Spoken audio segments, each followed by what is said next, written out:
Sciences and Humanities, and on behalf of the college, it's my very great pleasure to welcome you to this year's installment of the Seligman First Amendment Lecture Series, which is an initiative of the Reubin Askew Department of Government.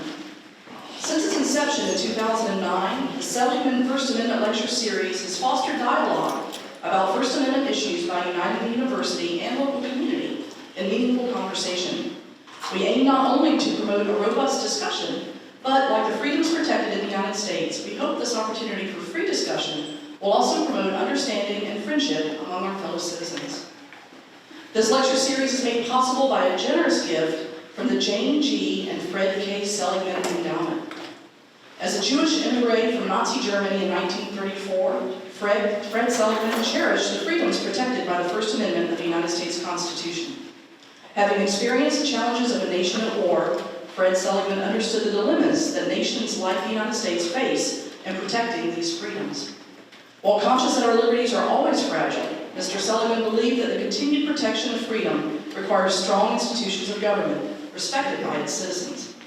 The hope of the Seligman family is that this series will foster a deeper discussion among the community, faculty, and students, particularly as the students prepare to lead in a world where they will have to discern what is right and just.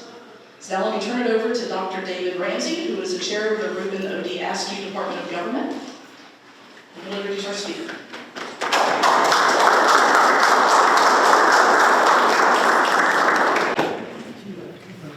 Thank you, Helen. In just a moment, I'll introduce our speaker, but first I should make a few reminder announcements. Of course, you would want to silence your phones at this time. Secondly, maybe more importantly, it's our practice in the department when we have these lectures that we, after a guest speaker comes, that we force the speaker to take questions. Yeah, that's a good idea. Yes. Okay, so he's prepared remarks. He's going to say some things. You have work to do too. I'm giving you homework or work to do. As he's speaking, I'd like you to think about what your question is, what it is that his comments, his ideas have prompted in your own mind. If there's something central to the idea of the First Amendment, it's that there's this movement between questioning and answering that goes on in the body politic. And we want to embody that with lecture series like this. So please, think about what your question would be. There will be enough time for you to ask your questions. To say a few things about our speaker. Dr. Mark Graber is the University System of Maryland's Regents Professor of Law at the University of Maryland Francis King Carey School of Law. But before teaching in the law school, he taught with political scientists like Dr. Kuzan, Dr. Shifley, and myself. And so his career, not just in scholarship, but also in practice, he's tread the line between the study of law and the study of politics. He's had to live alongside both lawyers and political scientists. And I think his corpus, his body of work, he's written, it's more than 100 books and articles and chapters, and there's a lot there. But the big idea really is to show the ways in which the questions of politics and the questions of law interpenetrate each other. And to our own students who take constitutional law at the university, he's known to them primarily as one of the editors of the textbook that we've been using since about 2017. It's called American Constitutionalism. It's put out by Oxford University Press. And some of those students got to meet Dr. Graber earlier this afternoon and ask him their questions. But a few more will have questions they've been thinking about since class. Let's see, what other things do I want to tell you? All right, a few more. In 2016, Professor Graber was named the Regents Professor. He's one of only 7 Regents Professors in the history of the University System of Maryland.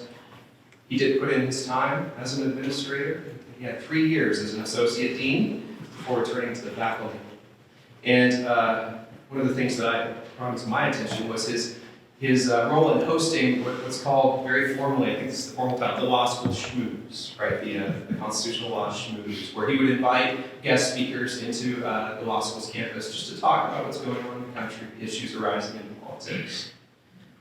Honestly, one would be hard-pressed to name a constitutional question that has not at one point or another attracted the thought and attention of Professor Graber, and it's my pleasure to introduce him to our community. Please join me in welcoming Professor Mark Graber.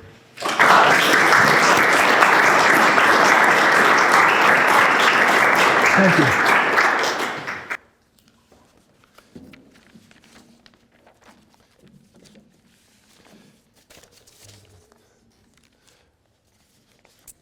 I'd much rather read the very nice things people have said about me, just in case you didn't get it the first time.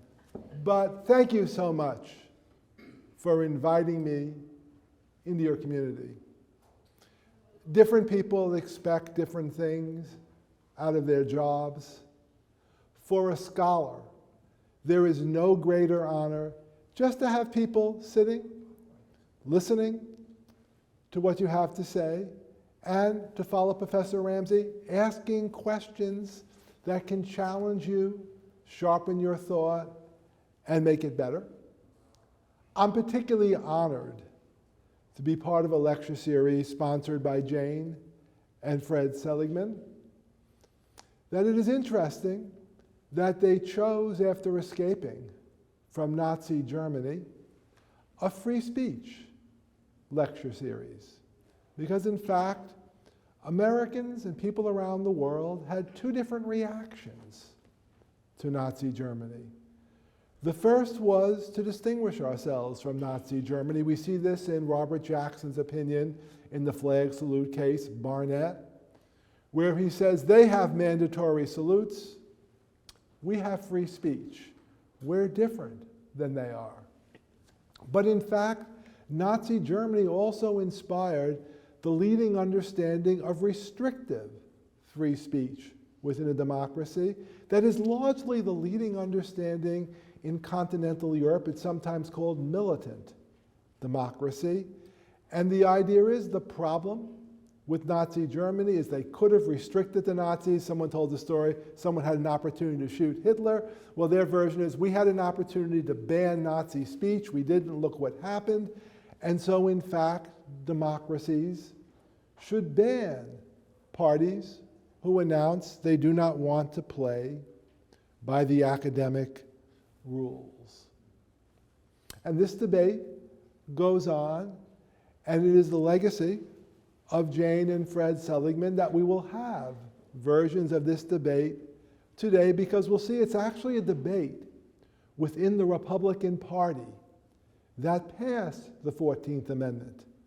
There are times and people in the Republican Party who said, what our United States is committed to, what it means not to have a slave system, is that all people get to express their ideas, the abolitionist and the slaveholder.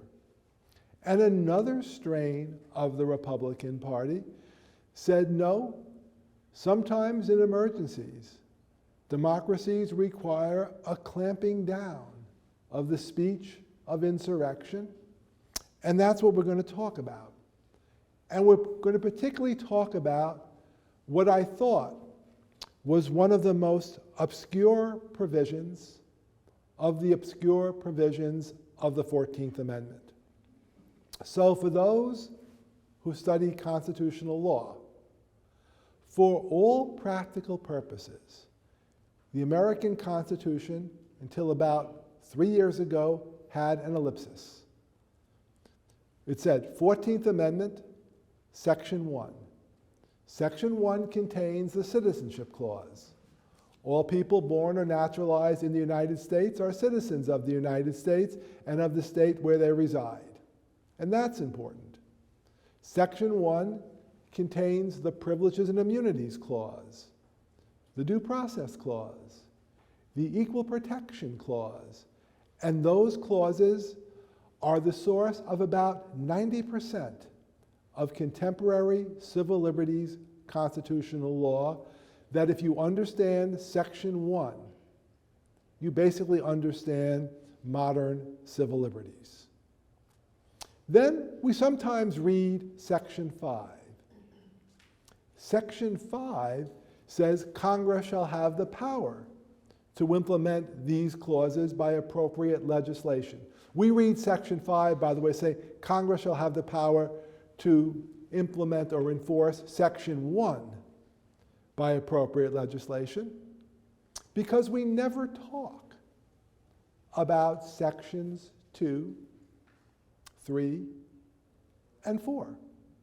Turns out I have a book coming out this summer that one of its arguments is, outside of one person in Congress, they were deeply concerned with sections 2, 3, and 4, and not at all concerned with section 1.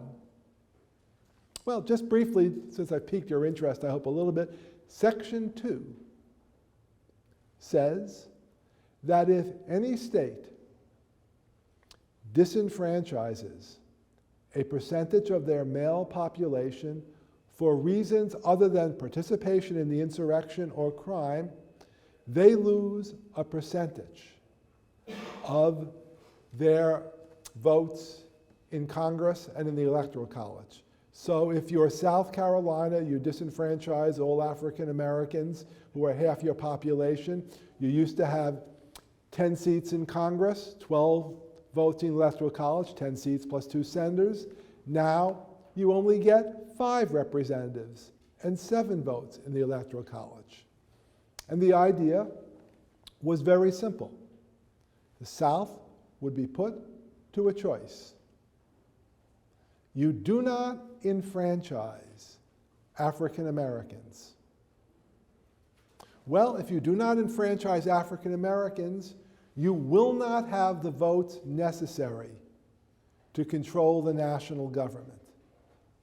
You enfranchise African Americans. You enfranchise half the population of South Carolina.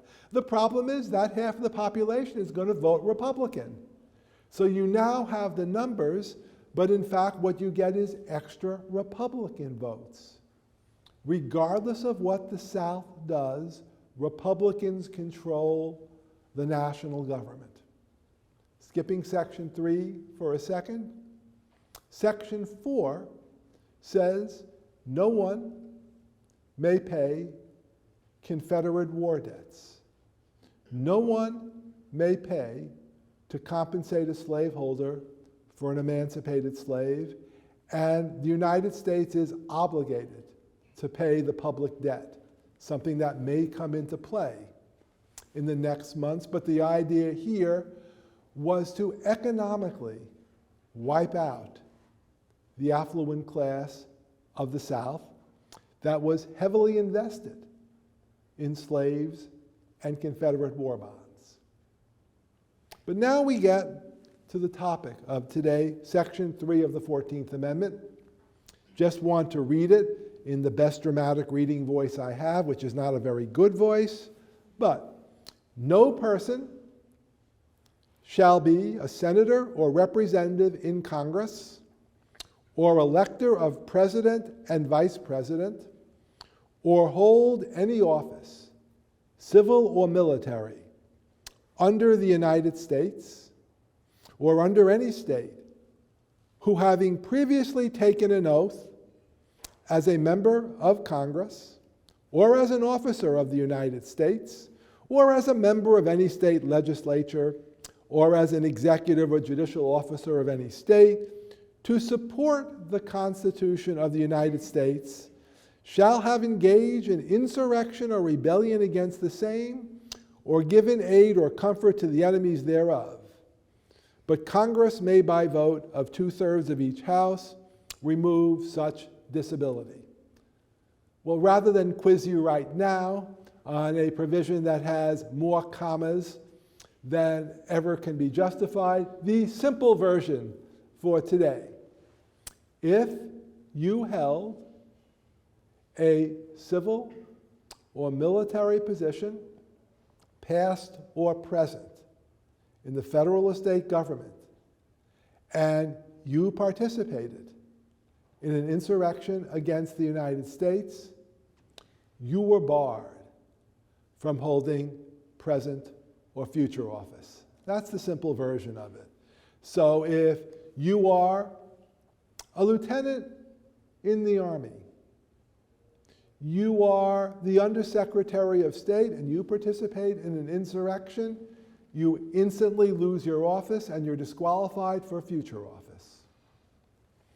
And I quite literally finished a chapter in a forthcoming book that begun Section 3 is even more obscure than the other obscure provisions. I finished that chapter, I have the timestamp, on January 3rd, 2021. 3 days later, there was change the first sentence. The insurrection of January 6th occurred, and suddenly a great moment in my life, legal historians became popular. I mean, this is, for those who want, we all get our 15 minutes of fame. And this was going to be my 15 minutes of fame because people wanted to know.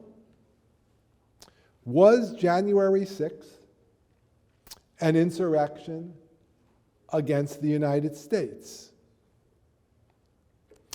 Is the president an officer of the United States subject to disqualification under Section 3? May courts enforce Section 3 in the absence of a federal statute?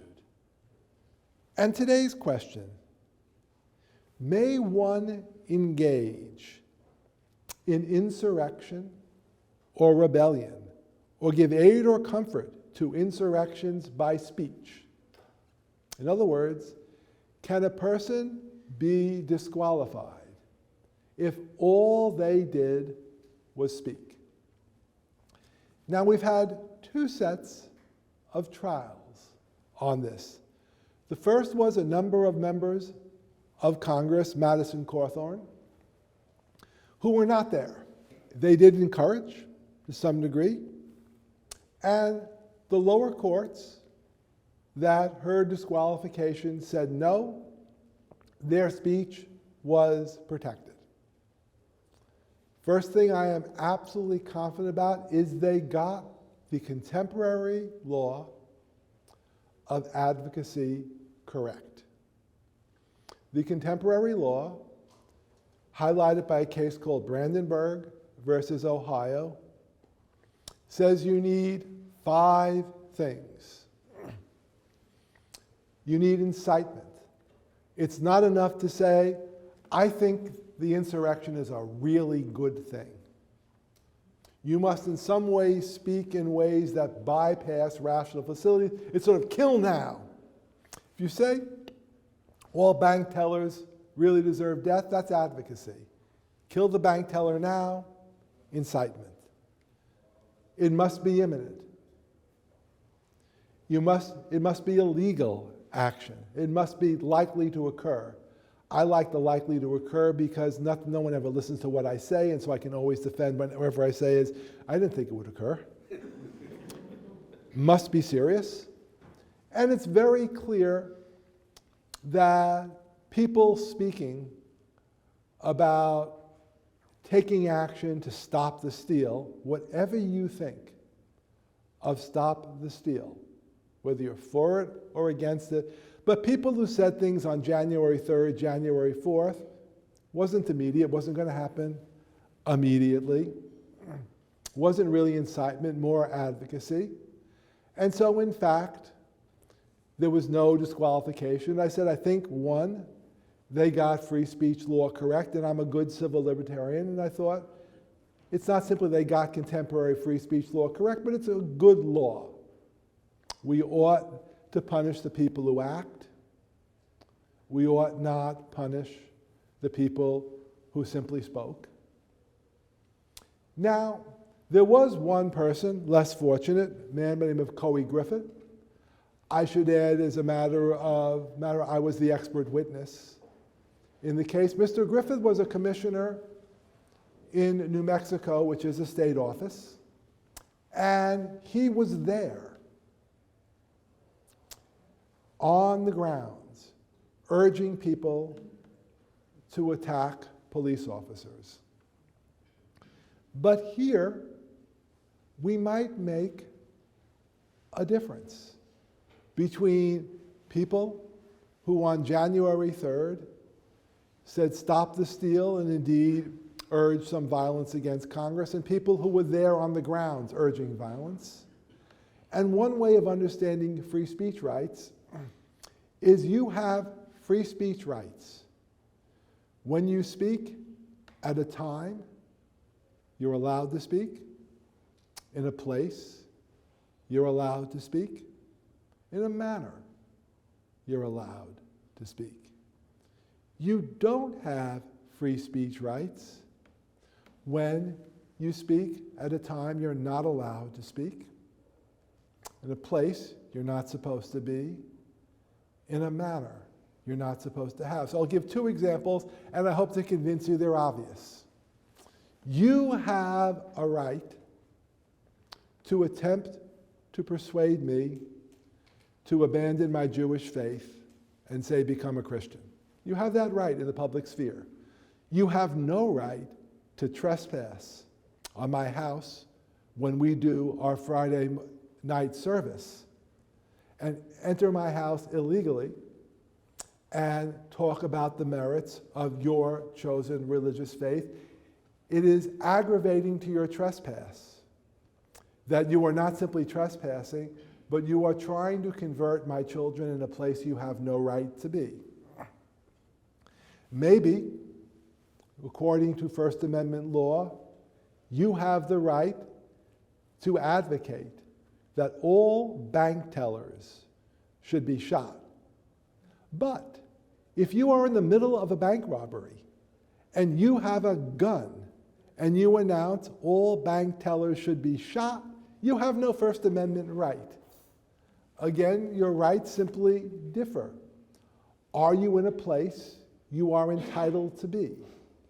And the January 6th protesters were not in a place they were entitled to be. When you're not in a place you're entitled to be, the world is different. Well, as I was there, one of the features of a good scholar is on the rare moments you engage in real-world performance, you always think, what is there of academic interest? That disqualifying President Trump is of interest to the general population. Okay, but what's of interest to the four scholars I talk to regularly? And that's the way my mind works, and for better or worse, that's what you're going to hear, because I hope to teach you something, persuade you about something, but not do something, and I want to be very clear. Want to teach you, as I hope I've done a little bit of, about contemporary free speech law. Want to teach you a little bit about free speech in the 19th century. Want to teach you a little bit about the history and original understanding of Section 3. I hope to persuade you that applying history is far more difficult than the contemporary Supreme Court and a great many people believe, that even when it's fairly obvious what the framers would have done in their time, it's very difficult to figure out what that means for our time. I have no interest in persuading you that any particular official ought to be disqualified. Now, there's the elephant in the room. There is Donald Trump, and a lot of things I'm going to say are relevant to Donald Trump. But there is one thing I'm not going to say, and that's important, that is there are fact disputes about what Donald Trump knew, what Donald Trump did, what other members of the White House knew, what other members did. I'm a legal historian. I read the news. I form my opinions just like you do, but I have no special authority that I can tell you and stand up here and say, you know, I got this generous introduction from Professor Ramsey. Listen to me, Donald Trump is guilty or he's not guilty. When I talk about the 19th century, I hope to live up to your kind introduction, but not when I talk about the facts of January 6th. Well, what was the understanding of free speech in the 19th century? And in figuring out that understanding, we run into a very basic problem is it turns out a great many people in the 19th century were exactly like a great many people in the United States and throughout the world. Namely, they wanted to protect speech they liked and didn't want to protect speech they didn't like. And the distinctions they made when they made distinctions are unhelpful. So consider the debate first over the Sedition Act of 1798. The act punished false, scandalous, or malicious writings against the government, but truth was a defense. And Jeffersonians objected vehemently to that position. But one reason why they objected, they said the national government should not restrict speech, it should be the states. Not particularly helpful in thinking about free speech. Another reason they objected is they said, our speech is true. Your speech is false. Not particularly helpful in thinking about free speech. Sometimes Jeffersonians announce broader standards. Free speech means opinion is protected. Then when Jeffersonians were in charge in the states, they prosecuted opinion. Not particularly helpful. Now, the Republican Party, which framed the 14th Amendment, is a bit more helpful in the following way. There is a strong Republican free speech tradition. In fact, the Republican Party wins the Mark Graber Award for Best Campaign Slogan. In 1856, free soil, free speech, free labor, free men, Fremont. In 9 words, you got the entire Republican platform and their candidate. I defy any slogan ever since to capture a party so vividly. But notice that free speech was a part of the Republican platform. And why were Republicans so committed to free speech? Because they believed slavery could not exist in a society in which slavery was openly debated, and they had a history of repression of Republican speech. Just to go through that history a little bit. In the early 1830s, there was an effort to prohibit abolitionists from mailing anti-slavery pamphlets south. Republicans, or they were not Republicans in 1832, but anti-slavery advocates said the Postal Service ought to mail everything protected by the First Amendment. Pro-slavery advocates said, no, either this is not protected by the First Amendment, the states get to choose what we will mail, the post office can simply say this is too dangerous even if it is protected. But there was a fight, and for the longest period of time, the post office would not mail anti-slavery pamphlets south. The First Amendment, in addition to free speech, gives people the right to petition Congress. So anti-slavery advocates begun to petition Congress to restrict speech. For many years, Congress responded with the gag rule that said no petition will be read or acted on that wants us to ban slavery. And again, Republicans, they weren't Republicans then, anti-slavery advocates, said this violates the petition clause because the right to petition at a minimum means the right to consideration. Doesn't mean you have to agree, but you can't simply say if the petition is on this subject, we just go like this. During this time period, many southern states imprisoned African American seamen free. The rule was if you were, say, British, you were on a ship that was trading with Charleston, when the ship docked, all the African Americans were in prison. A number of prominent Northerners came down to protest. They were politely told that if they didn't leave town, they would be murdered.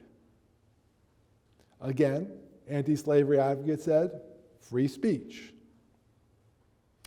Free speech wasn't all that popular in the North. Abolitionists found that mobs destroyed their presses, and in one case, murdered a man named Alton Lovejoy, an abolitionist editor. Southerners demanded that northern states adopt laws restricting free speech. And finally, when there was a Republican Party, there was the struggle over Hinton-Helper. Hinton-Helper is very interesting, and interesting belongs in quotation marks, person. He was typical of the Western Virginians and the Appalachians who opposed secession. These people hated slavery, but not for abolitionist reasons. They hated slavery because they hated persons of color. The problem with slavery is it involved persons of color they didn't want, but Hinton-Helper wrote a book that basically said, you know, we could be a wonderful place, a lot of industry, if only we got rid of slavery. The book was banned. All Republicans wrote a letter endorsing the book. Congress attempted to pass laws banning the books. So we have a history of Republicans and anti-slavery fighting for free speech, and this history had very important consequences. Consequence number one, as the slogan of 1856 suggests, Southern repression of free speech was high on the Northern critique of the South. Indeed, if you read a great many Republican speeches, you will be rather confused because you will think the real problem with slavery, right, is the violation of the rights of African Americans. Not exactly the most brilliant thing I've said, but those speeches spend at least as much time on what's really wrong with slavery as look at the harm it does to us white people. And one of the harms is we can't speak freely. And in fact, during the 39th Congress, numerous Republicans get up and complain about the repression of the speech of white unionists and Northerners who have gone south to make a living, and their speech is being repressed. And so, one of the consequences of this, there is a question. Even though the 14th Amendment doesn't recognize explicitly free speech, is free speech one of the privileges and immunities of citizens of the United States? Is it one of the liberties protected by due process of law? There was a controversy over which provision. There is no controversy among historians over the substantive rule. The Republican Party intended to protect free speech in the 14th Amendment. And it's because of this history. Isn't this good? But now, there's the flip side. And the flip side is reflected in a case that's very well known to law professors called Ex parte McCardle. It's a case that actually deals with federal jurisdiction, which I'm not going to worry about. The more crucial thing is the case arises because William McCardle is the editor of the Vicksburg Times. William McCardle is the least likable defendant of the Times. He is an out-and-out racist. His editorials vary. Kill African Americans who act uppity. Sometimes he writes that editorial. And by the way, the term African, you can figure out the substitutions. Kill Union soldiers who are interfering with our wonderful life. And sometimes he takes the double shot and particularly kill and really kill painfully African American Union soldiers, many of which are in Mississippi at the time. He is arrested. Now notice, under a modern conception of free speech, it's probably protected. No Republican thought he was protected. Republicans were the party of Protestant morality. Anti-slavery speech was protected because anti-slavery speech was moral speech. For Republicans, they were very much an evangelical movement. But other forms of speech, Republicans, obscenity, no, this is the time when we start to get obscenity laws, and Republicans, they have no problem with that. They have no problem banning Mormon speech, because speech advocating or saying you can marry more than one woman, how one would do that, I don't know, just the experience of one and 3 daughters, that's enough. Brigham Young had 12 wives and 37 kids. I don't know how he did it. But Republicans would not allow that speech, and they would not allow speech favorable to the South during the Civil War. Members of Congress who said the South was right to secede were expelled. Clement Vallandigham was sent to Canada. The Chicago Times was shut down. And as Abraham Lincoln said, we punish the deserter. Why should we not also punish the agitator who induces a person to desert?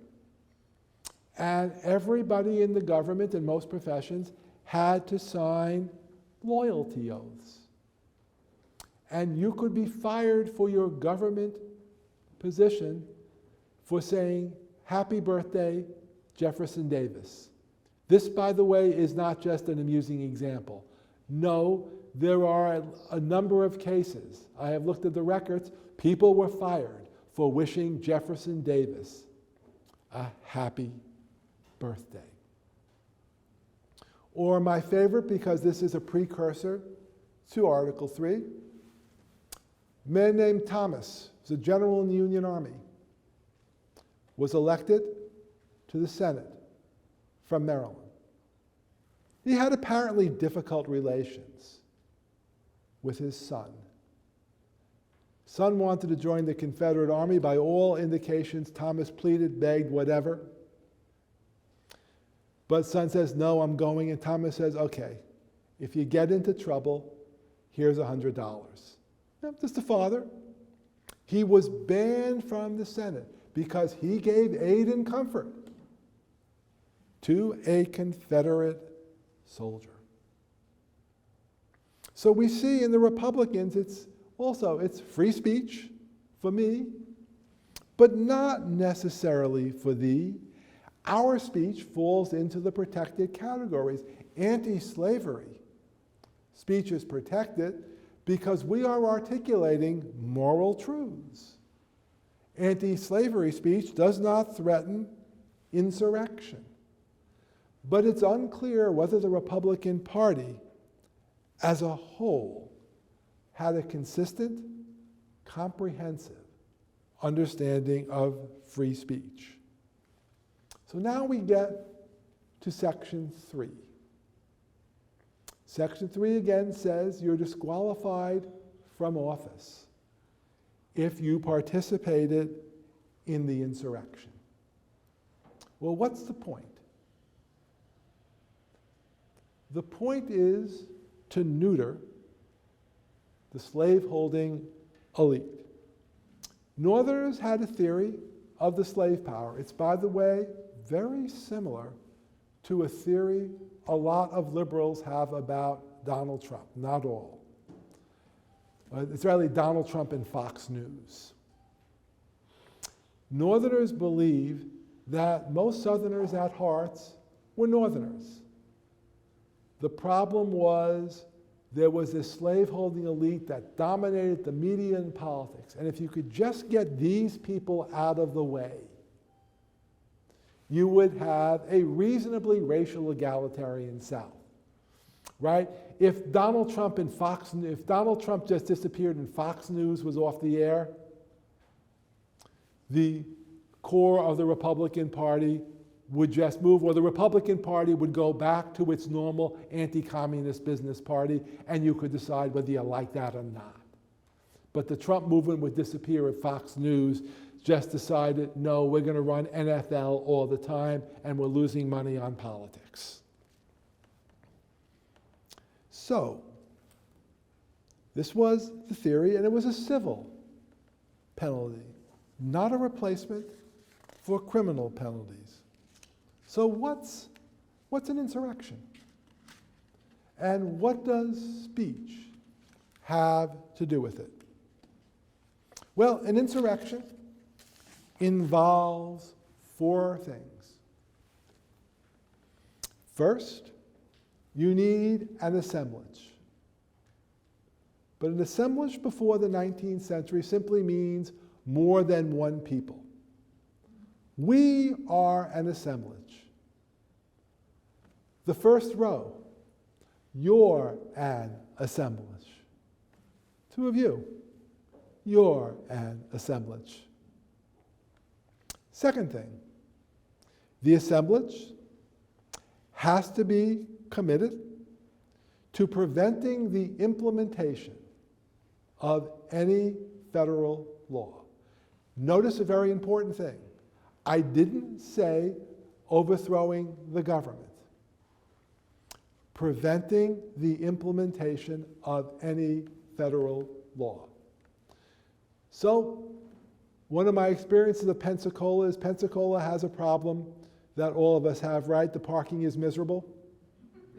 I'd like you to imagine the parking laws come from the federal government.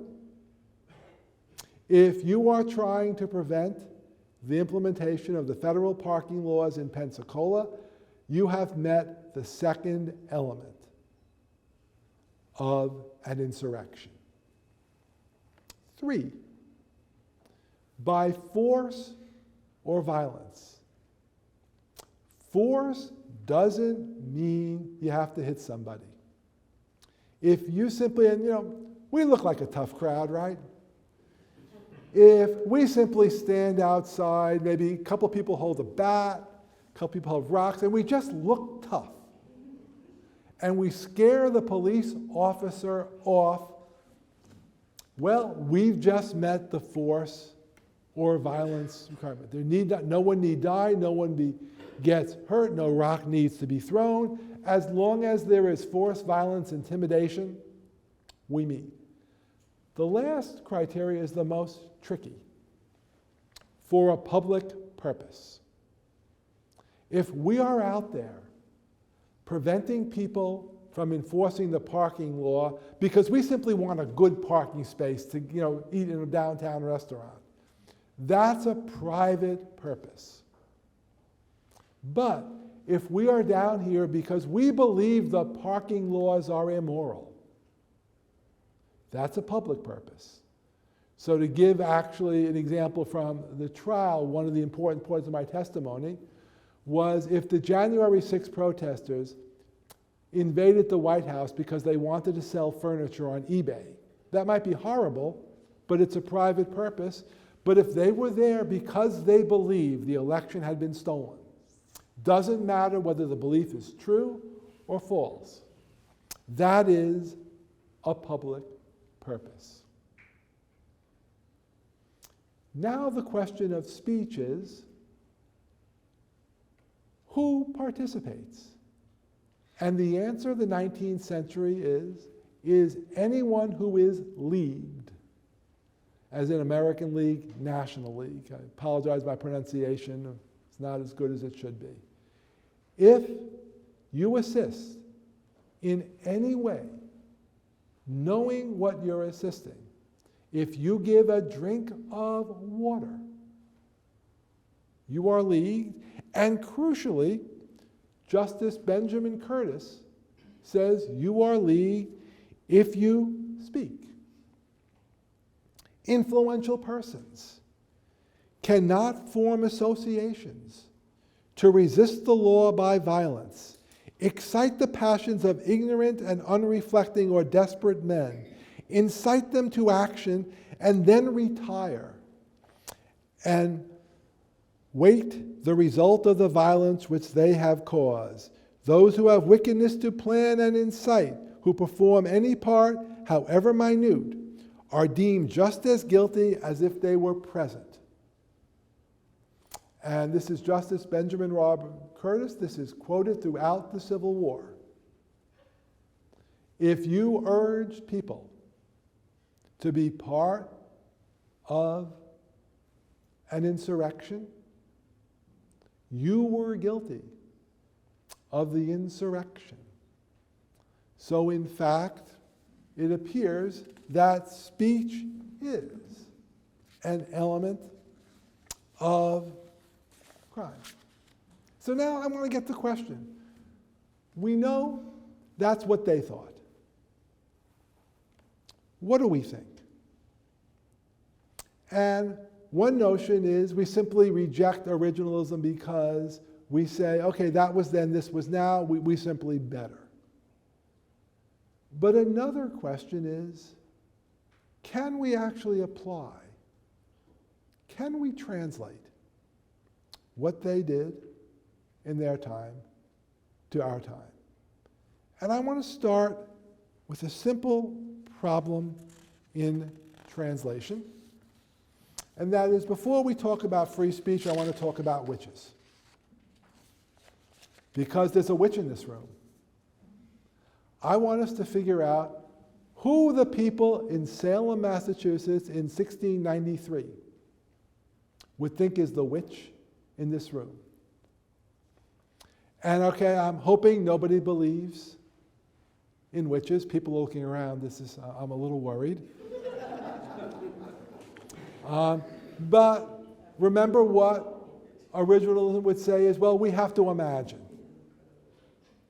we believe in witches. So let's all imagine we believe in witches.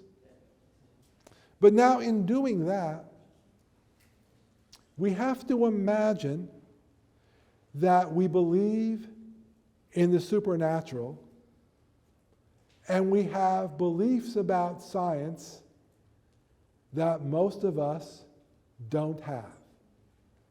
So we have to throw out those beliefs as well. Well, as we all know, right, only women can be witches, or at least the vast majority, that we're going to have to do some gender discrimination here. I'm sorry. But of course, most of us, regardless of what we think of the latest feminist pamphlet, most of us do not have 1693 ideas about gender and sexuality. So we have to throw those out. Moreover, particularly guys, how do we know a witch? We just know because we get a feeling in our gut. But you can only get that gut feeling if you truly believe in witches. Otherwise, in our world, we have different names. It might be something else that we can identify that Freud might tell us, but they don't have access to Freud. And what I want to capture is, even though we can say the good people of Salem believed in witches, even though we knew who they thought were witches.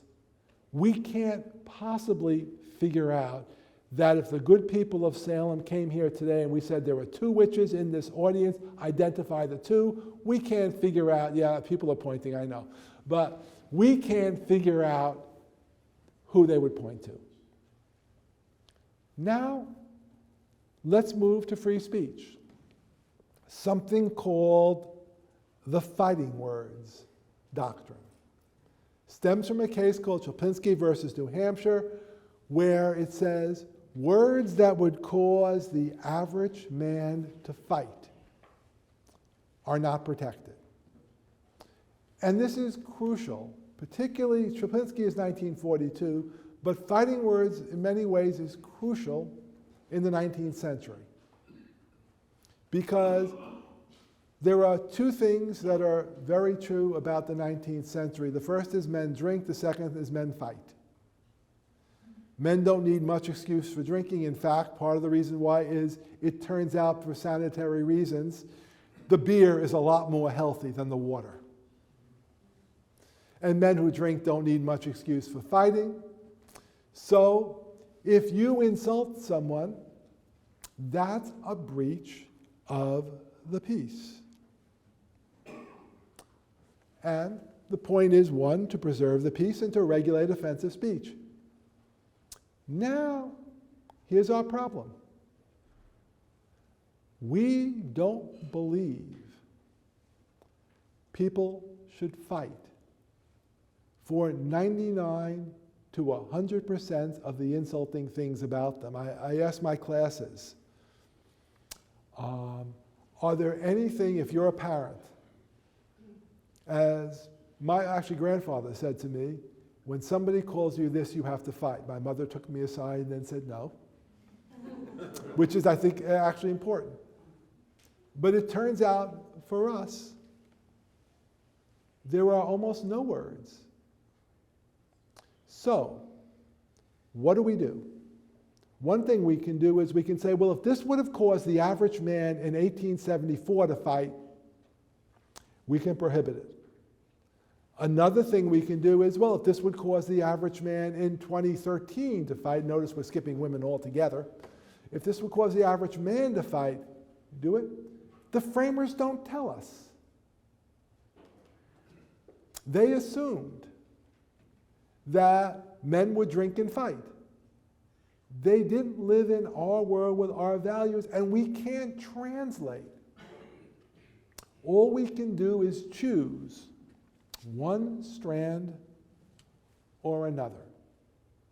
Well, now, let's go to insurrections. Few things we need to know about insurrections. One, if you look at the speech of presidents, of members of Congress in the 19th century, insurrections are common, they are present, they are deeply worried about them.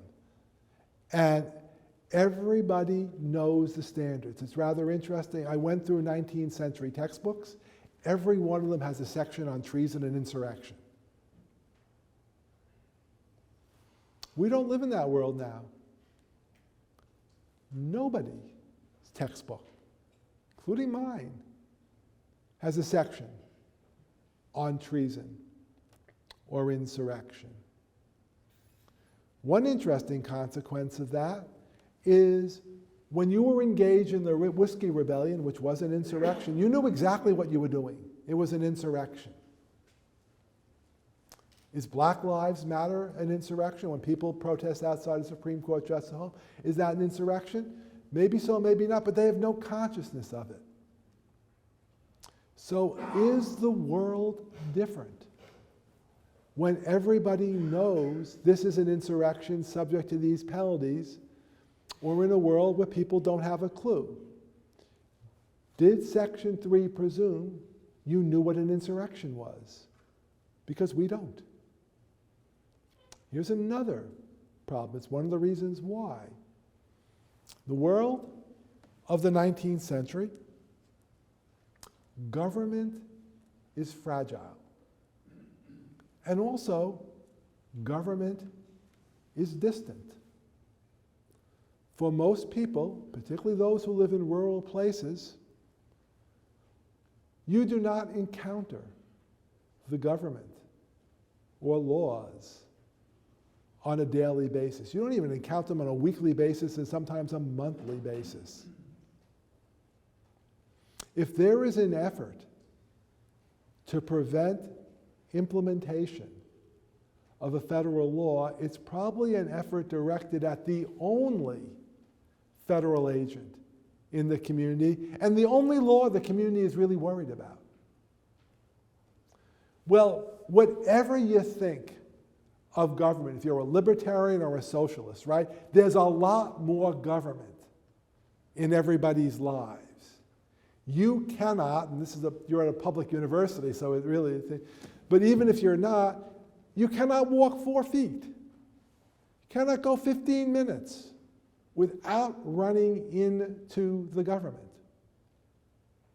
So if people are resisting one of the infinite laws that government has, and doing so by resisting one of the infinite employees of the federal government, are they doing the same thing as people doing an insurrection before? Again, that's not a decision the framers can help us with. They can sort of say, yeah, in our times, we were really worried about this. Should you be really worried? We don't know. We don't live there.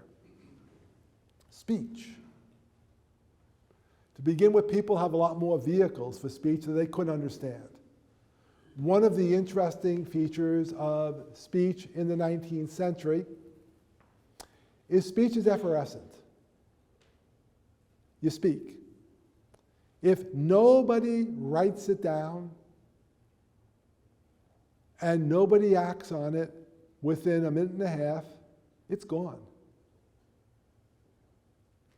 It's not the internet, where someone can read what you said 3 years after you said it. It's gone. Speakers have different relationships to their audience. It must be a personal relationship. I must be in physical proximity to you to speak to you. So when Madison Cawthorn speaks, he's miles away from the Stop the Steal movement. Is that the same thing? Framers don't tell us. So it's not simply the case, as some people want to argue, that originalism shouldn't be applied because we have better values than they do. It's that inevitably, in applying originalism to these problems, we do our values because we can't understand what the framers thought unless we immerse themselves in their world. But their world is not our world. Everything is different, or at least too much is different, and inevitably we find ourselves making our own judgments. Now, the one thing I'll leave you with is, here are my judgments. I don't like treason because it is speech. I do believe in speech. I don't think we should punish people who incite insurrections. Punish the insurrectionists. On the other hand, here's a way of reading Section 3. If you are a member of the government, you have no business inciting violence against law enforcement. Or put it simply, the average citizen might be able to say, man the barricades, trespass, but not the chief of police. If the chief of police urges people to violate laws by force or violence, we ought to fire the chief of police. If an officer of the United States urges people to resist the laws of the United States by force or violence, they have every right to do that as a citizen of the United States, but no right to be an officer of the United States, at least in my opinion. Thank you very much.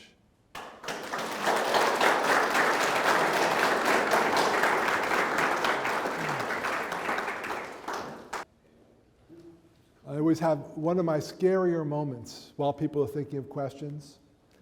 I gave a talk at Washington State, and we were just so impressed. There were like 1,000 students, and they had been ordered to come, and we each give our presentation, and the professor said, any questions? And 1,000 students walked out, and there were about 2 people left in the audience. So when you do that, I always have the trauma of that moment.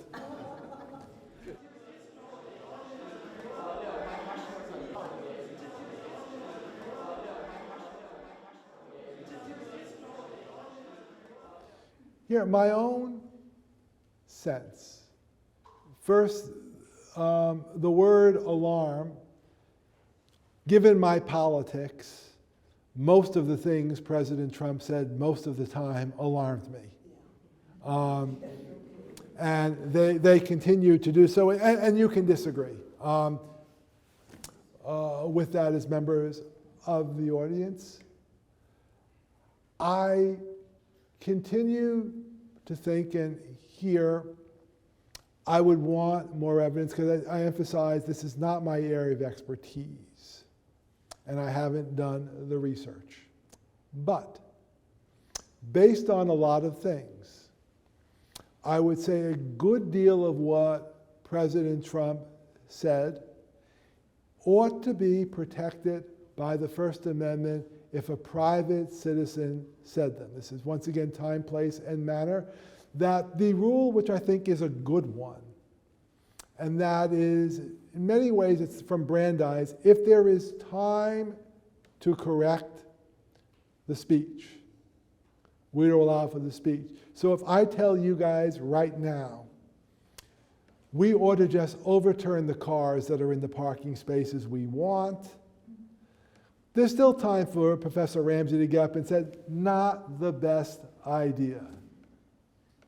And I do think for whatever Trump said, there was time for someone else to say, not the best idea. What alarmed me, and why I am for disqualification, pending either you could persuade me otherwise on facts, is that the chief law officer of the nation ought not be saying these things. Again, my chief, right? There are lots of things we might say are protected when said by a private citizen, but the chief of police is not allowed to tell people to break the law. And I think it's actually what I like about Section 3 being a disqualification is, okay, there's no criminal penalty. You can go on with your life. We're simply saying, if you believe that the law may be resisted by violence, you can't be an officer of the government unless, and here we might think of people who urged that slave laws, that people use violence when freeing slaves, that we might say, you know what, Congress could actually decide that this was sufficiently moral, that 2/3 of us will say, guess what, you can be in office. But unless you can persuade 2/3 of both houses of Congress that this was an incident where violence to the law was justified, you want to be a private citizen. That's my own view. And again, it depends on facts. And I was quite deliberate when I testified that I said I was not going to testify as to whether anyone was innocent or guilty, though it turned out the defendant asked me, what do you think? And the third time he asked me, I said, okay, you really want to know what I think? Here's what I think. Don't, if you're lawyers, don't ever ask an expert witness that question. Never, never. But I read the papers, as all of you read the papers, and I'm not prepared to debate with you exactly President Trump's statements. I read the Congressional Globe, 39th Congress, as I suspect none of you have read, that's my area of expertise.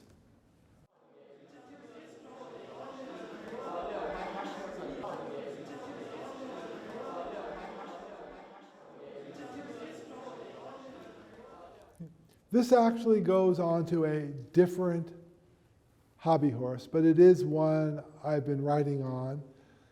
I have a volume called Constitutional Democracy in Crisis. We actually had the meeting to start the second edition last week, where we asked leading experts for countries across the globe, including the United States, to talk about the status of constitutional democracy in their regime. So the first thing I want to say is a lot of what you're talking about isn't simply an American problem. Talk to the Israelis, talk to the Brazilians, talk to the Turks, talk to Great Britain, talk to India, talk to Australia. Yeah, and in fact, all of you, the country all of you are most concerned with, it's not going well. Outside of New Zealand, I'm trying to push for a chapter of New Zealand, and someone said, okay, why do you guys seem to have it right. Yeah, why? So that, I mean, there's general problem. Here, part of the problem is, I'd almost urge you to go online, it's one of the virtues of online, and start reading newspapers in the 1840s. If you think there's bile going on in social media, no 1840 newspapers can teach you a thing or two. Why? The 1840s, the 1850s, were the last era that is as hyper-partisan as ours. Part of the reason why newspapers in 1950 are tamer as the era was not as hyper-partisan. Now, I think there are problems with hyper-partisanship. I think that it's one of my functions as an academic to tell a history, and not to tell a history that says everybody's out of bounds. It turns out, guess what? There are some people who are out of bounds. But I do think politics needs to be toned down, and the Civil War, to some degree, is a lesson that we can't afford a politics that is hyperpartisan. And one of the problems, I'll add, it deals with a simple feature. I take it most people in this room wouldn't want an election. When someone says, on my side of the fence, I'm a family person, I'm running for election, no, you're not, because if you were a family person, you would never put your family through this. That's exactly. Yeah, no. Okay, but, we laugh and giggle, but we have the cost, the emotional cost of campaigning in the 21st century is so high. It takes a certain kind of person to do this. And chances are this person is very good at campaigning. And chances are this person actually isn't as good as governing. So one of the things about Abraham Lincoln that's underestimated is there isn't simply inspiring rhetoric. Turns out Lincoln was pretty good at governing. Turns out there were other people, Republicans. In my book, I want to highlight Thaddeus Stevens. And in many ways, there was occasionally insulting lines about Charles Sumner. Here's the difference between them. Both of them were militant abolitionists. Charles Sumner would just give glorious abolitionist speeches insulting everybody, and the result was you read a Charles Sumner speech and you think, well, maybe I'm not an abolitionist. It's a turnoff. Thaddeus Stevens was the master manipulator. He had one question on his mind: how much can I get? But at times, you see him telling the more radical Republicans, guess what? I have worked my rear end off the last month. We don't have the votes for this. We have the votes for this, and in fact, we would have gotten a better 14th Amendment if some radicals had just simply listened to Thaddeus Stevens, and there was an earlier version of the 14th Amendment that failed that was much stronger. And Stevens said, this is the best we can get, and by the way, if we delay, we're not going to get any better, we might get worse. They said, we don't believe you, we're hanging out for principle, and they got something worse. So part of it is also understanding, on abortion. It may be worthwhile for everybody to say, here's the best we can get. The best we can get isn't unregulated abortion. The best we can get isn't a ban on abortion nationwide. What can we get that reflects our viewpoints but treats all people with dignity? And that's a question too many ambitious politicians don't ask. But we're now strayed long past my 19th century expertise, which is why I wanted to talk about Thaddeus Stevens.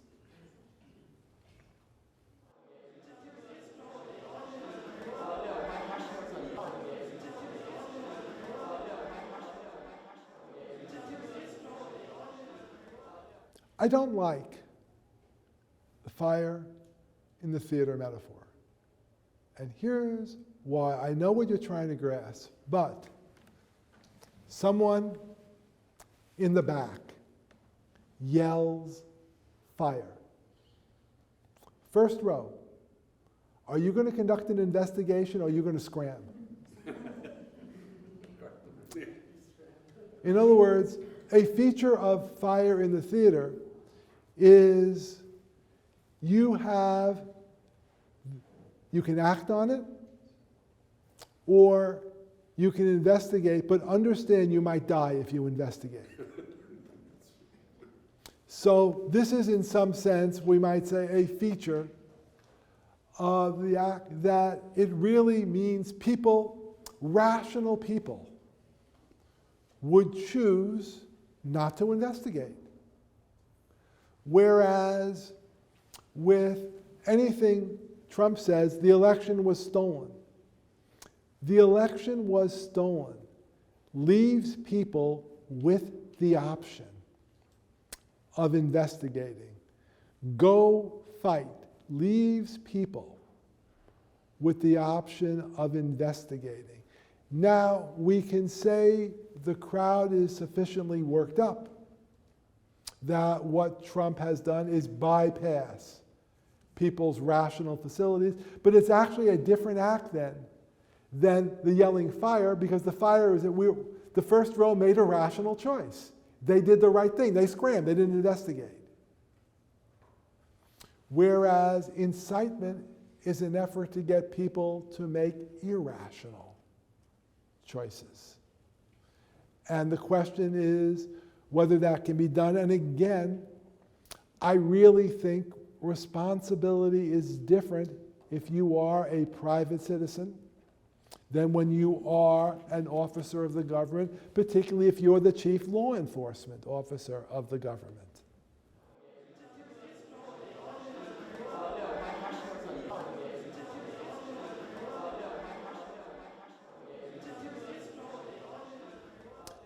I thought the other expert witness at the trial I was at offered a great explanation.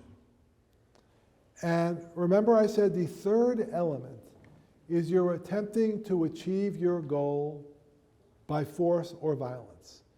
So now we can compare two kinds of movements.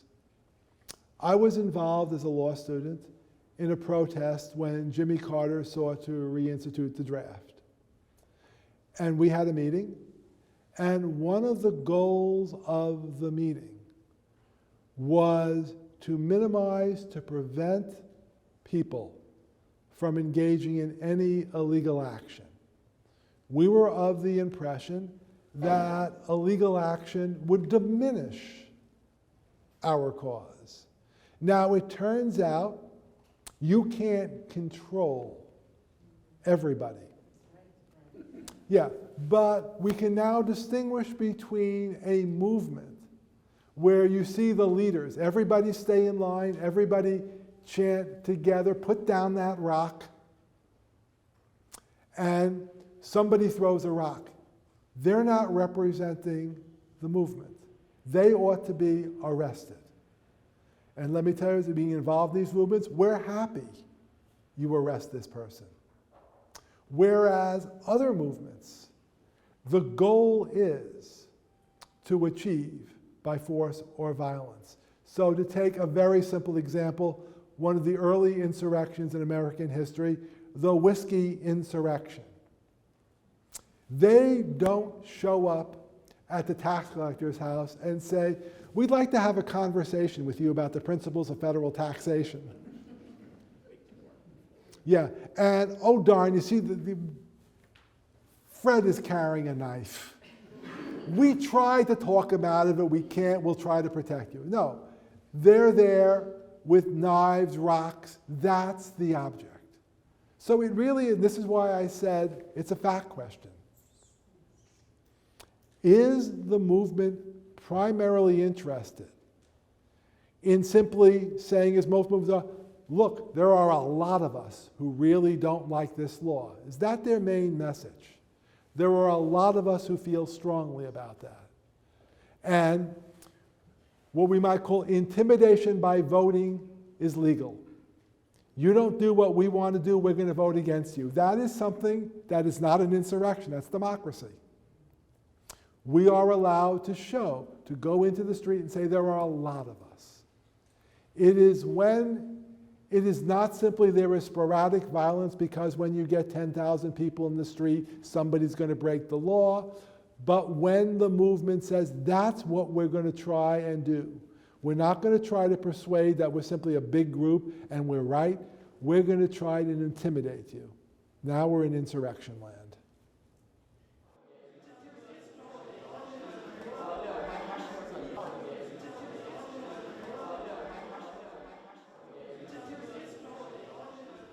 Well, first, important to remember is something Alexander Hamilton wrote, which is freedom and liberty require a strong government.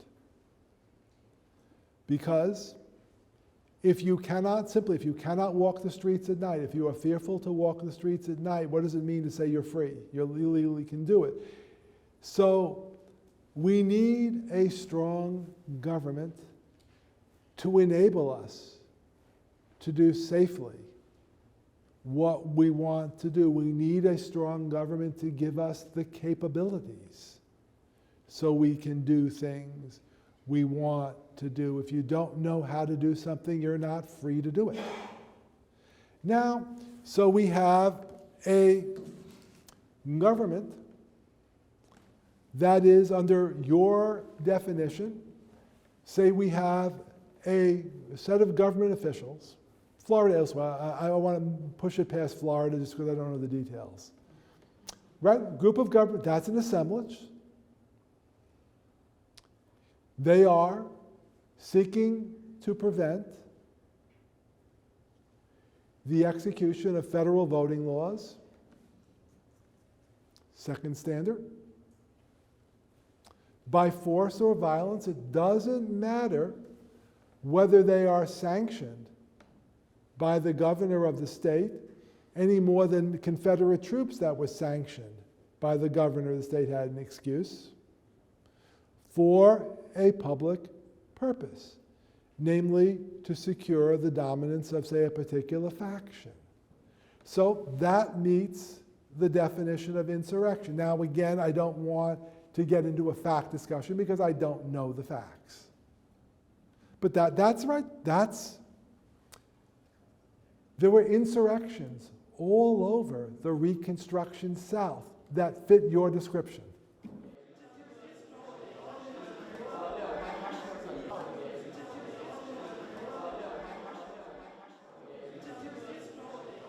I've got to teach on Monday. Oh, yeah, no, I mean, this is, well, at the risk of getting myself arrested now for something else, when I teach the history of obscenity law, you know, it was sort of like the law used to be, can inspire impure thoughts among the highly susceptible. And I then said there's a certain 15-year-old boy that everything inspires impure thoughts with. And so this lecture on, for some people in the class, this lecture on the law of obscenity is inspiring impure thoughts. I'm in trouble. And one may say the same with insurrection. And part of the lesson of your question, and it's a good one, not a bizarre one, is how much we are dependent on good faith law enforcement. That is, there are common sense distinctions that we all know, and one of the risks of hyperpolarization or of being out to get people is we stop using or pretend to stop using basic common sense. But we're dependent, you know.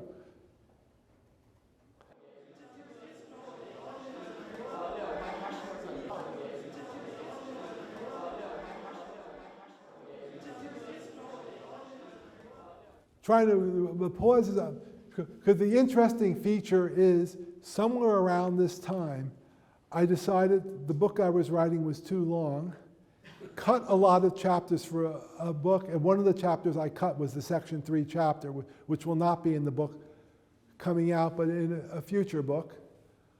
And then I went on my merry way, being an obscure 19th century historian.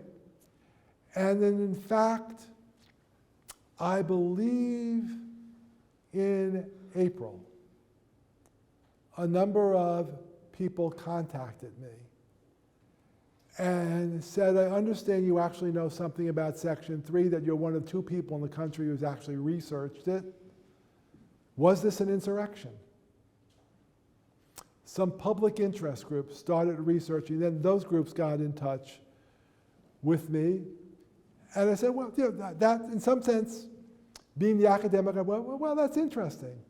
And I discovered that there hadn't been anything written on insurrection since 1945, and what was written was wrong, and begun to dive in to the literature.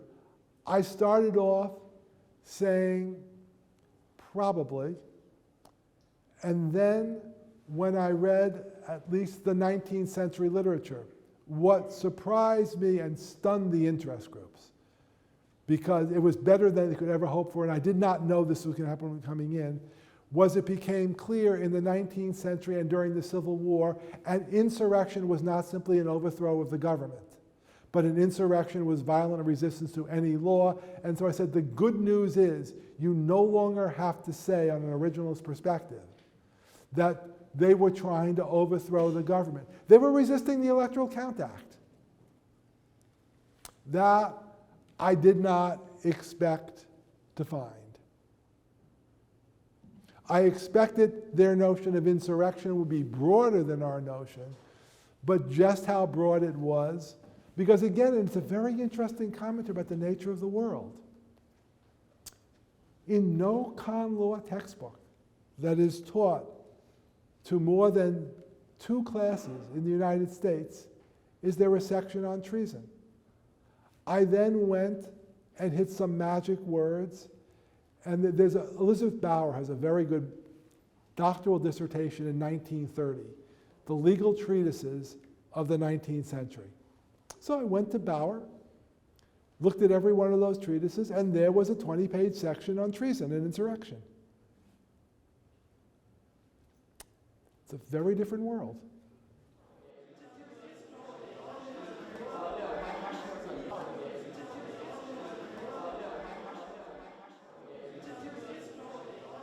Okay. Have people, the convictions are sedition, which is a cousin of insurrection, because that's what the federal law says. Now, with respect to the protests outside of the justices' homes, again, I don't know the facts.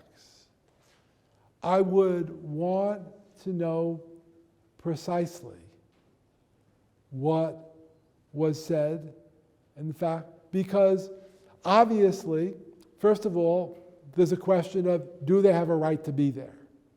There are places they have a right to be and places they don't have a right to be. If they're in a place they have a right to be, it's almost certainly protected.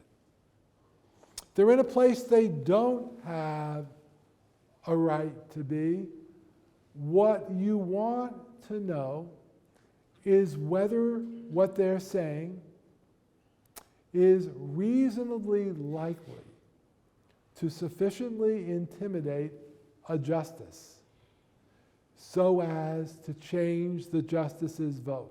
So to give an example, I think it is extraordinarily rude, impolitic, whatever word you want, to interrupt a justice's meal to tell the justice you disagree with the judicial decision. By the way, I also think it is counterproductive. On the other hand, you stink, Justice Alito said at dinner. It's not an effort to change Justice Alito's decision. It's an effort to make him feel unhappy. If, however, and this is why I said it's a fact, if people are outside and it's clear the effort is, we're going after your children if you don't change the vote, yeah, that's an insurrection. They're attempting to resist or interfere with federal law by force or violence. It's an assemblage for a public purpose. So again, I don't want to go into facts because I don't know the facts and I'm reasonably confident we can dispute them. But I can tell you if this is going on, it's not an insurrection. If that's going on, it is.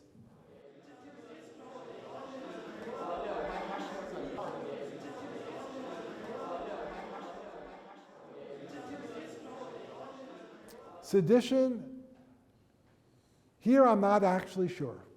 And the reason why is, I'll simply say, is the people who have been punished under a criminal statute.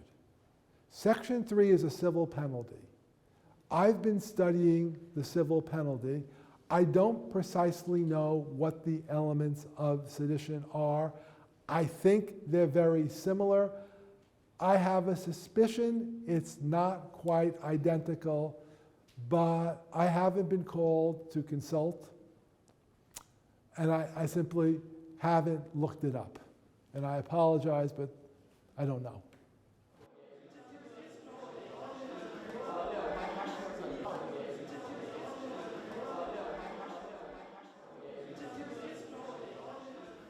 There is only one person who has so far been disqualified. There is an absolutely brilliant judicial opinion, unparalleled in American history. It is also the only judicial decision in American history that's ever cited me frequently. And so I'm inclined to think that's a really good decision. But right now there's only one. Now, I suspect it will not be the only one. And we'll have to see, because the answer was, in terms of physical presence, there appears to be only one person under Section 3 who was physically there. And this person, what can I say? He's just not the sharpest. He took videotapes of himself to impress people. Yeah, this was not really the best idea. Here I am robbing the bank. Whoops. I'm so sorry, we have the venue until 8, and we still have to clean up, so I'm so sorry. Okay, well, thank all of you.